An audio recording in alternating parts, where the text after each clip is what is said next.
तो दोस्तों, जिस प्रकार से हम जानते हैं कि RG Kar medical college West Bengal में हुए हाल में हुए इंसिडेंट में, जिसमें चेस्ट मेडिसिन डिपार्टमेंट में सेकेंड ईयर पीजीटी का रेप करके उनका मर्डर कर दिया गया है, उसके अगेंस्ट पूरे भारत के मेडिकल कॉलेज में बच्चे किस प्रकार से प्रोटेस्ट कर रहे हैं। देखिए आप, ये कुछ Bankura Sammilani medical college West Bengal के कुछ वीडियो क्लिप हम आपको दिखा रहे हैं, जिसमें बच्चे उस इंसिडेंट के अगेंस्ट प्रोटेस्ट कर रहे हैं। तो आप कुछ सुनिए। যতক্ষণ না জাস্টিস পাবে সে আমাদের সবার মনে আজকে লাইফ লং মনে থাকবে। এই দিনটা সবাই যে আমরা এখানে এসেছিলাম, একটা ক্যান্ডেল মার্চ করেছিলাম, সবার আমাদের এখানে মেমোরিতে লাইফ লং থাকবে। And that is what she has earned here. She was a second year engineer and she got murdered and raped brutally, and we are standing here for her even after her death, and we'll be here until the end. গতকাল এই ঘটনাটা শোনার পর দাদা যেরকম বললো, মানে আমরা কয়েকজন রুমে থাকতে পারি, বিসিরয়ের বাইরে এসে যেন শ্বাস নিচ্ছি এই ঘটনাটা ঘটার পর, যে সেকেন্ড ইয়ার পিএইচডির সাথে এভাবে একটা নির্মম নৃশংস ঘটনা ঘটেছে। তো তখন থেকে ভাবছিলাম, একটা গ্রুপে মেসেজ করলাম যে আমরা একটা কিছু প্রতিবাদ গড়ে তুলি, বিক্ষোভ দেখাই। তো দেখলাম যে দাদারা সত্যি আমাদের কথায় একসাথে রাজি হয়ে গেছে। আমরা জুনিয়ররা আমরা বলতে পারি যে আমরা তোমাদের সাথে দাঁড়িয়ে থাকবো, দাদা দিদিরা তোমরা শুধু সাপোর্ট করো, এই স্ট্রাইক চালিয়ে যাও, এটা আমাদের সবার দাবি। আমরা প্রত্যেকেই জানি, প্রত্যেক বিএসএমজিয়ান জানি, এটা আমাদের সবার দাবি। আমরা দাঁড়িয়ে থাকবো তোমাদের সাথে, তোমরা শুধু আমাদের সাপোর্ট করো। আচ্ছা, মেনলি আজকে শনিবার, কালকে রবিবার, তার জন্য অথরিটির কোনো মাথা ব্যথা নেই এটা নিয়ে। কালকে এমনি রুগী হয় না, ওপিডি এমনি বন্ধ থাকে। প্রতিবারই আন্দোলন হয়, প্রোটেস্ট হয়, প্রতিবার আমরা পুরো হোস্টেলে এসে দাঁড়াই। লাস্ট অব্দি আমরা বুঝতে পারি না কি হলো, কি নিয়ে শেষ হলো। আমরা এটা দেখি যে আন্দোলন হচ্ছে, তারপর সিনিয়র থেকে অ্যাসুরেন্স পেয়ে যায় না ভাই ঠিক হয়ে গেছে, পরে কি হলো আর জানতে পারি না। না কোনো সিনিয়র আমাদের সাথে যোগাযোগ করে, না আমরা কিছু খবর পাই। আমরা তো হোস্টেলে সবাই আছি, যখন ডাকছে তখন আসছি, যতবার ডেকেছে ততবার এসছি, কিন্তু লাস্ট অব্দি সিনিয়ররা তাদের মাথায় কারা হাত ভুলিয়ে দেয়, কারা কি করে দেয় জানি না। কোনোবারই কিছু হয় না, প্রতিবারই শুনে আসি প্রোটেস্ট হচ্ছে, এক দুদিন পর থেমে যায়। তো আমরা চাই যদি সিনিয়ররা দাঁড়িয়ে থাকে, আমরা পুরো হোস্টেল যারা ইউজি আছি আমরা সবসময় সাথে আছি, যখন ডাকবে আমরা তখনই সাথে থাকবো এবং সবসময় থাকবো।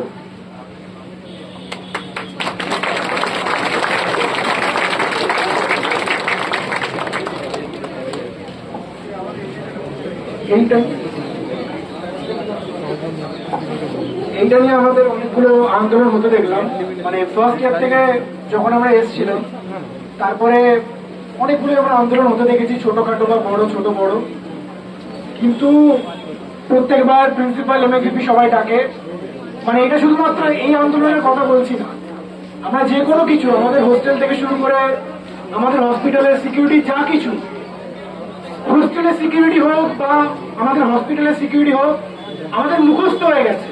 আমরা জানি যে ওখান থেকে আসবে, আমাদেরকে একদম এই কথাগুলোই জিজ্ঞেস করবে যে তোমাদের বাবা দাবি কি বলো তোমরা, আমরা তোমাদের সঙ্গে সহকর্মী, আমরা তোমাদের জায়গাটা বুঝতে পারছি, বলো তোমাদের কি অবস্থা। আমরাও বলে দিই স্যারদেরকে, হয়ে যাবে। তারপরে কোনোদিন ওইগুলো হয় না। তো আমরা সবাই চাইবো যেন আমাদের প্রত্যেকের সিকিউরিটিটাকে এনশিওর করা হোক।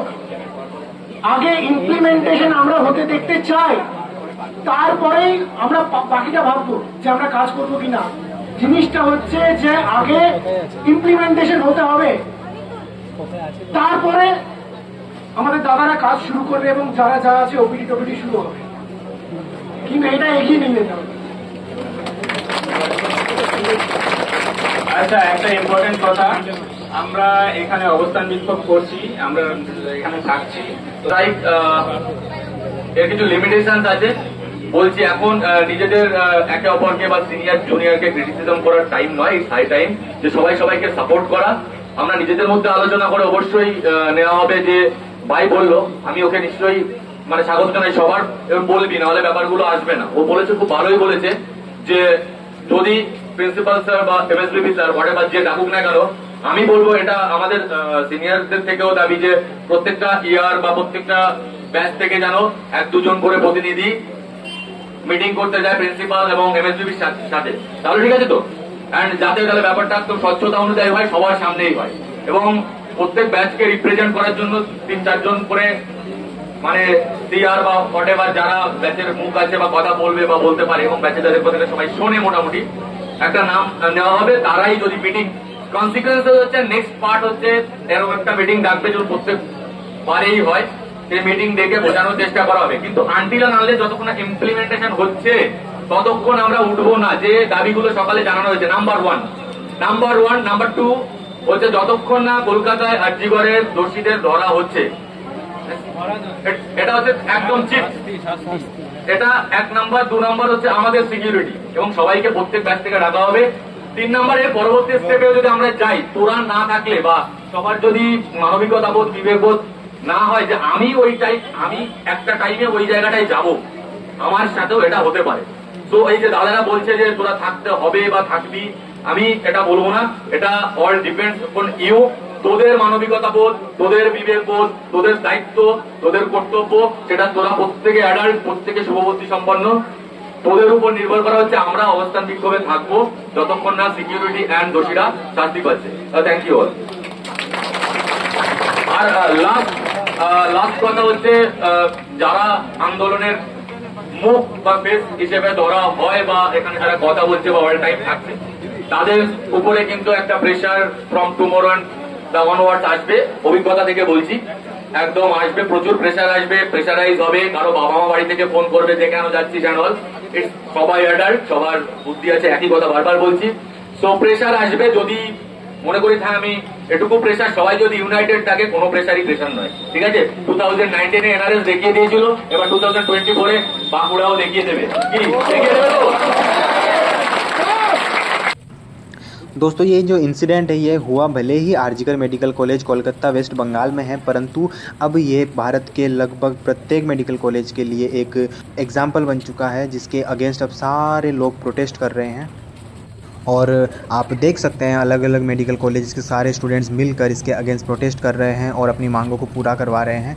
तो आजकल डॉक्टर, मतलब जो डॉक्टर खुद एक अच्छा सा प्रोफेशन माना जाता है, डॉक्टर जिसे भगवान माना जाता है, उसकी खुद की सिक्योरिटी नहीं हो पा रही है। अभी जो महिला डॉक्टर थी, सेकेंड ईयर पीजीटी थी, उन्होंने इतनी मेहनत करके वो पद हासिल किया था और वो अपनी ड्यूटी ही कर रही थी, परंतु देखो वो भी सेफ़ नहीं है। यहाँ उनका रेप करके, उनका मर्डर करके उन्हें बाहर फेंक दिया जाता है। इसके अगेंस्ट अभी इन सारे डॉक्टर्स, ये जो आप देख रहे हैं, ये जो डॉक्टर्स है जो भावी दिनों में डॉक्टर बनने वाले, आने वाले दिनों में डॉक्टर बनने वाले हैं, इनकी सुरक्षा का ध्यान कौन रखेगा? तो सरकार से इनकी जो मांगे हैं वो जल्दी से पूरी करे सरकार, ये सबकी रिक्वेस्ट है। और आज ही नहीं, पिछले इतिहास को आप उठा के देख सकते हो, लगभग हर हॉस्पिटल में, कई मेडिकल कॉलेजेस में हर दिन पेशेंट पार्टी वाले लोग जो डॉक्टर के ऊपर हाथ उठाते हैं और डॉक्टर की सुरक्षा को हानि पहुंचाते हैं, उन सब के अगेंस्ट कानून बनने चाहिए। और मेडिकल कॉलेजेस में, हॉस्टल्स वगैरह में, हॉस्पिटल वगैरह में कैमरे लगने चाहिए, सिक्योरिटी गार्ड होने चाहिए। तो इन सब डिमांड्स को सरकार जल्दी से जल्दी पूरा करे और इन डॉक्टरों की सुरक्षा पर भी ध्यान दे, जिससे ये आने वाले दिनों में और अच्छे तरीके से हमारी जान बचा सके। जो लोग हैं, जो बीमार लोग हैं, जो लोग अपनी मौत के साथ लड़ रहे हैं, उन्हें एक नई ज़िंदगी दे। तो ये अच्छे से काम तभी कर पाएंगे जब इनकी खुद की सुरक्षा बहुत अच्छी होगी, इनका खुद का ध्यान रखा जाएगा। परंतु आज के दिनों में जिस प्रकार से ये इंसिडेंट हो रहे हैं, उनसे दिख रहा है कि डॉक्टर्स खुद सुरक्षित नहीं है, तो ये हमें कैसे सुरक्षित रखेंगे, ये बात समझनी चाहिए हर एक लोगों को। बहुत सारी मेहनत के बाद, नीट यूजी एग्ज़ाम क्लियर करने के बाद, इतना बड़ा और हेक्टिक शेड्यूल जो कि एमबीबीएस कंप्लीट लाइफ का है, उस एमबीबीएस को कंप्लीट करने के बाद, नीट पीजी का एग्ज़ाम क्रैक करने के बाद, सेकेंड ईयर, मतलब इस पोस्ट पर जाने के लिए इतनी मेहनत लगती है। उसके बाद बच्चा इतनी मेहनत करता है तो उसकी फैमिली कितनी उम्मीदें उससे लगा बैठती हैं। उन सब के बावजूद आज जब वो बच्चा या बच्ची नहीं बचती तो उनके घर वालों पर क्या बीतती होगी, उस समाज पर क्या बीतती होगी, जिसके लिए एक पत्थर बनकर ये लड़की डॉक्टर बनकर उभर कर सामने आई थी। मतलब अपनी मेहनत, इतनी मेहनत करने के बाद भी आज वो अपनी ज़िंदगी गंवा बैठी है, सिर्फ सरकार की उन कमियों के कारण जो कि एक डॉक्टर को सुरक्षा नहीं दे पा रहे हैं। সেটা যতক্ষণ না হচ্ছে ততক্ষণ বাঁকুড়া মেডিকেল কলেজের ফিজবাস তো চলবেই, আর সাথে এই প্রোটেস্ট চলতে থাকবে। এর বেশি বলার মতো মন আমার নেই, মানে মন খুবই ভারাক্রান্ত আছে, তাই চাইবো অন্য কেউ কিছু বলুক। দেখুন, আমাদের দাবিটা খুব সাধারণ। আমরা চাই যে আমরা যেই জায়গায় কাজ করছি সেই কাজের পরিবেশটা যেন সুরক্ষিত থাকে, আমাদের যেন এরকম নিরাপত্তাহীনতায় যেন না ভুগতে হয়। এরকম একটা মর্মান্তিক ঘটনা, যেই ঘটনা কেন, দোষী তো সব থেকে বড় অন্যায় কাজটা করেছে, কিন্তু সব থেকে বড় দাবি একটা অন ডিউটি ডক্টরের সাথে এরকমটা হবে কেন? সে অন ডিউটি থাকাকালীন তার সাথে এরকমটা হবে কেন? কেউ এটা কিছু জানবে না কেন? আমরা মেয়েরা যে কাজ করছি রাত ক্ষেত্রে আমরা তাহলে কার ভরসায় কাজ করবো? কর্তৃপক্ষ এই দায়িত্বটা নেবে না কেন? আমাদের জবাবটা শুধু এইখানে। আর এরকম একটা ঘটনায় আমরা এতটা মর্মাহত হয়েছি যে আমাদের কাজ করার মতো অবস্থা নেই, আমরা পেন ডাউন করতে বাধ্য হচ্ছি।